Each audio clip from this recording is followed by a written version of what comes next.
Spring of 1978, Central Iowa. A 24-year-old walks into his father's kitchen with a glossy John Deere brochure and a college degree in agriculture. By noon, he's packing his bags. By sunset, the farm that's been in his family for 25 years has just lost its heir. And here's the thing, nobody tells you about family businesses. The ones that survive aren't always run by the people with the best ideas. Sometimes they're run by the people stubborn enough to say no. Ray Patterson had been working the same 320 acres since he came back from Korea in 1953. Started with a 1947 Farmall H. His father-in-law sold him for $800 and a promise, take care of my daughter. 25 years later, Ray's still running that same tractor, still running strong, along with a 1965 John Deere 40-20 he'd saved 6 years to buy with cash. No loans, no debt, no banker knowing his business. His son Michael thought this made his father old-fashioned. What Michael didn't understand yet was the difference between being old-fashioned and being unkillable. Michael had been home 2 weeks.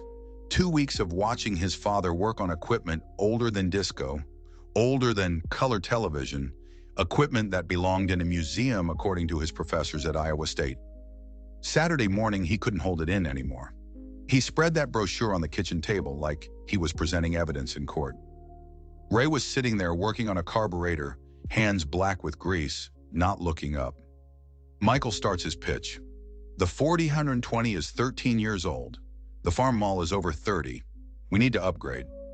Ray sets down his wrench, not aggressively, just sets it down, and says those tractors work just fine. And here's where you see the fundamental collision that's about to destroy this family for 6 years. Michael's not wrong about efficiency. The new John Deere 44-40 would cut field time in half. It's got 120 horsepower, air conditioning, state-of-the-art everything. It's objectively better equipment. But Ray's not arguing about horsepower. He's arguing about something Michael hasn't learned to measure yet: survival. The brochure says $42,000. Michael says they can finance it. 15% down, carry the rest at 12% over 7 years. And Ray asks the only question that matters. So you want me to go $36,000 in debt? Watch what Michael does here. He pivots to investment language.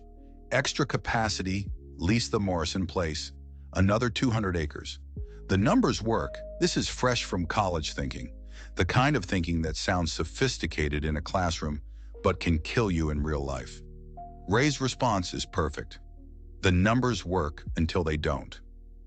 4 generations of American farming summed up in 6 words. Michael's getting frustrated now. He mentions the Hendersons bought 2 new 4640s. The Kramers are running all new equipment. We're getting left behind. And Ray asks the question Michael can't answer. Left behind where? Because here's what Michael hasn't figured out yet. You can't fall behind in a race you're not running. Ray's not trying to be the biggest farm in the county. He's trying to be the farm that's still here in 30 years. Michael makes his critical mistake. Dad, with your methods, we're barely breaking even some years. Ray sets the wrench down hard this time. Barely breaking even? This farm is paid for. Every acre. Both tractors are paid for. Every implement in that shed is paid for. I owe exactly 0 to any bank. That's not barely breaking even. That's winning. This is the moment. This is where most people watching this story need to stop and think about their own definitions. Michael measures success by growth. Ray measures success by ownership. Michael measures success by what he might become. Ray measures success by what nobody can take from him. Neither is wrong, but only one of them is going to survive what's coming in 5 years.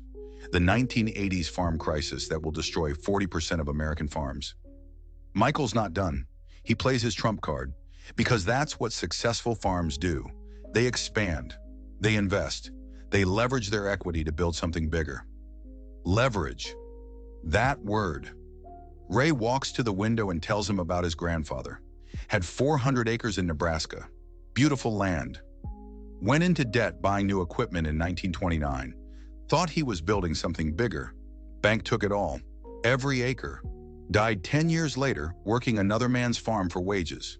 Michael's response? This isn't 1932. And Ray says something you should write down.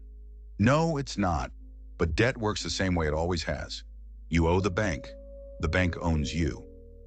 Here's what's fascinating about this conversation. Ray's not speaking from fear or ignorance. He's speaking from watching his own father destroyed.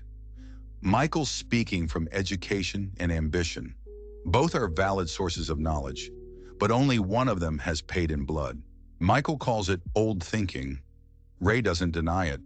Maybe it is, but old thinking kept this farm in our family. Old thinking put food on the table every year.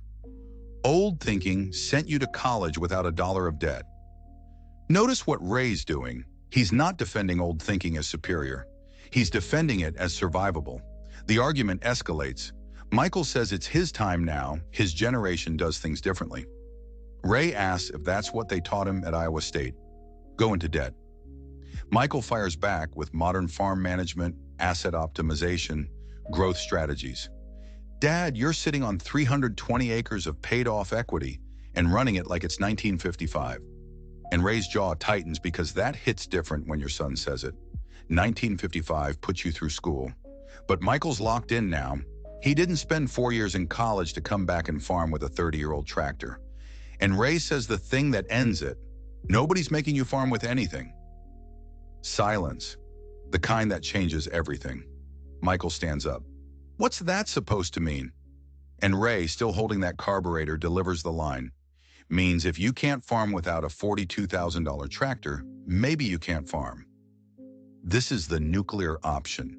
This is a father telling his son he's not ready.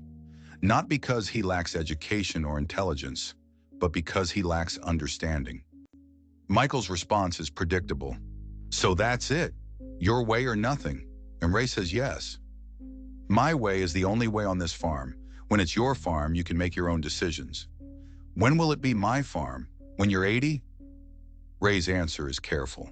It'll be your farm when you understand what it takes to keep it. And here's where it all falls apart. Michael mentions Henderson Farms wants him as foreman.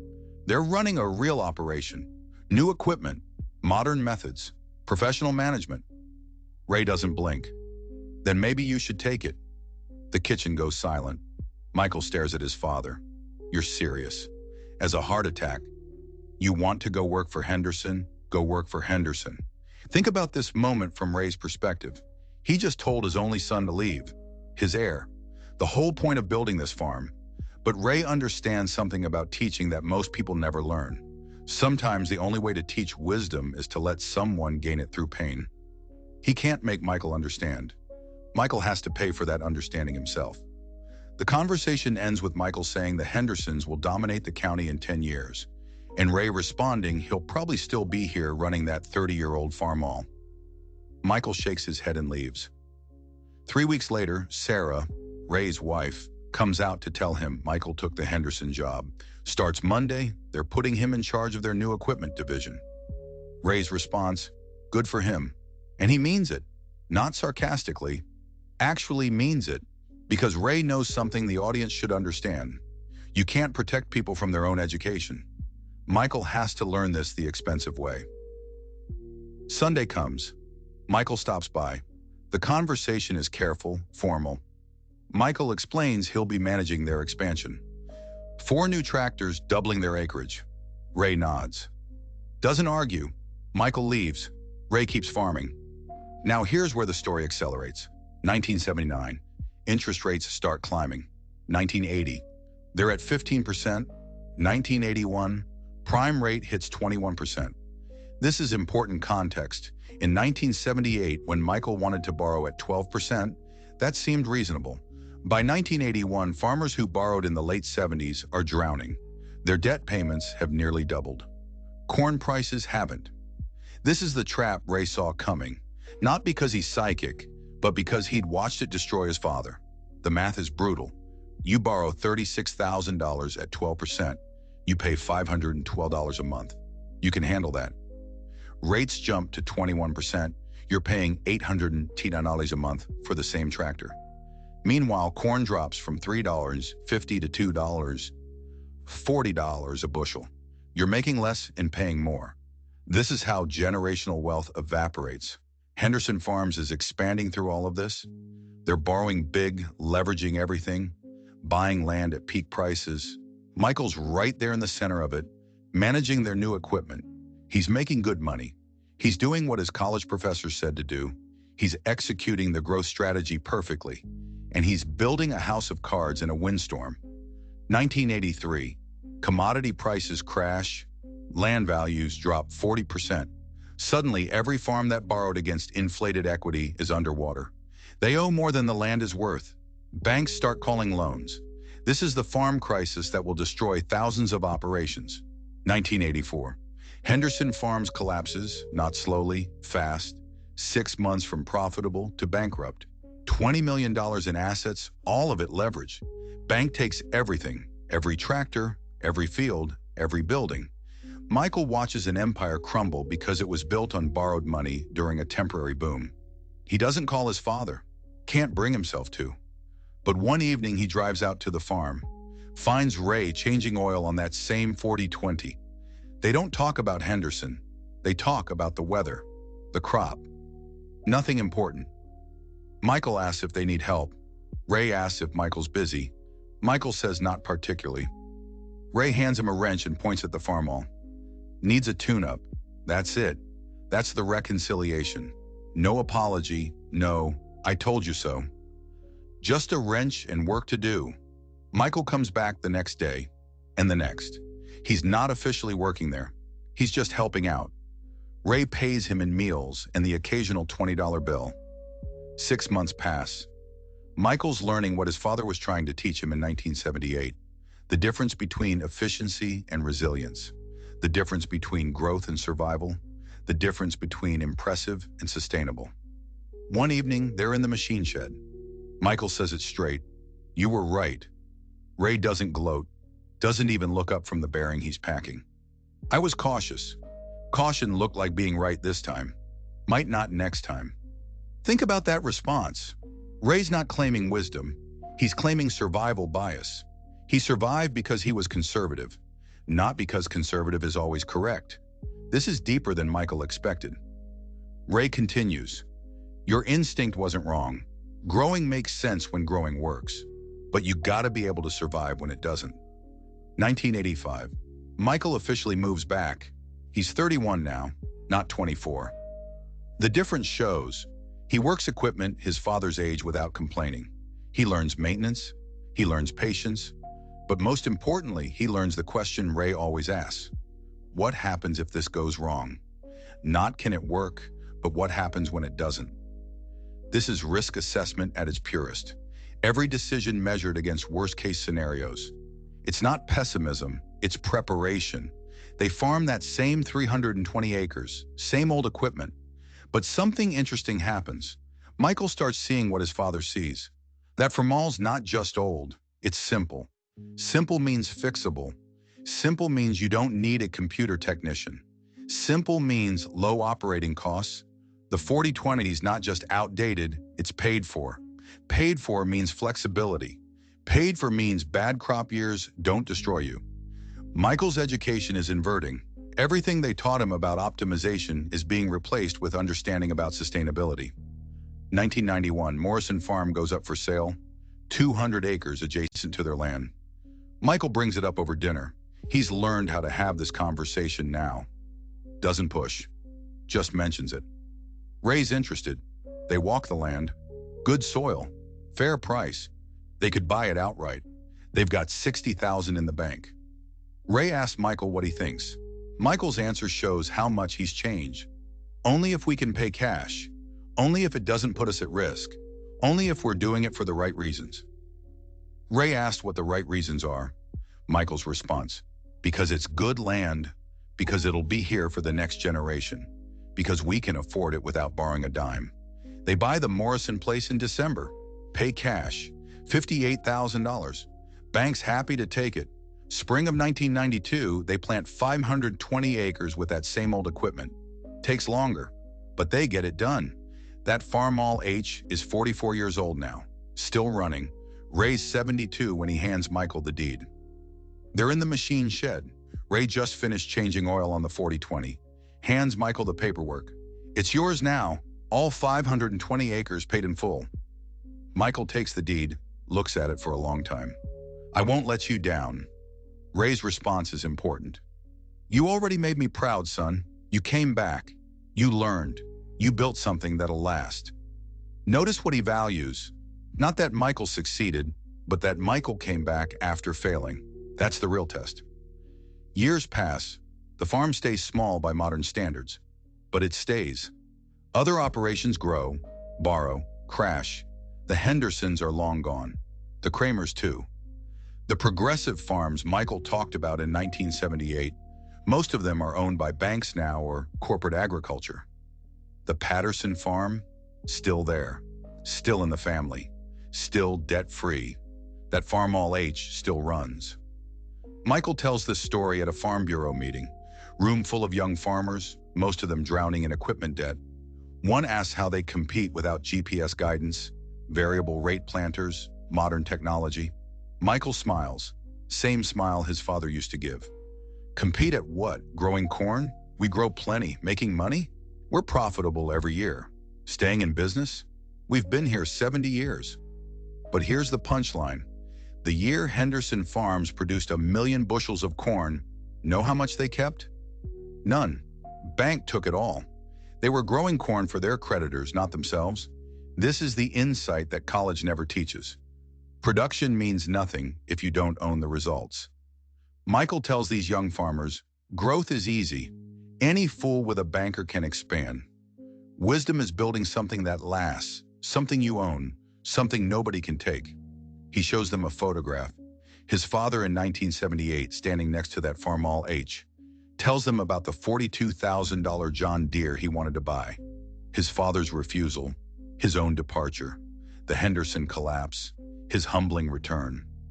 One young farmer asks, do you ever regret it, not having the biggest operation? Michael thinks about this carefully. You know what I regret? 6 years, 1978 to 1984. 6 years I wasted being angry at my father for being wise. 6 years I could have been learning from him. That's my only regret. Another young farmer stays after. Can't be more than 25. Says he just bought a new combine.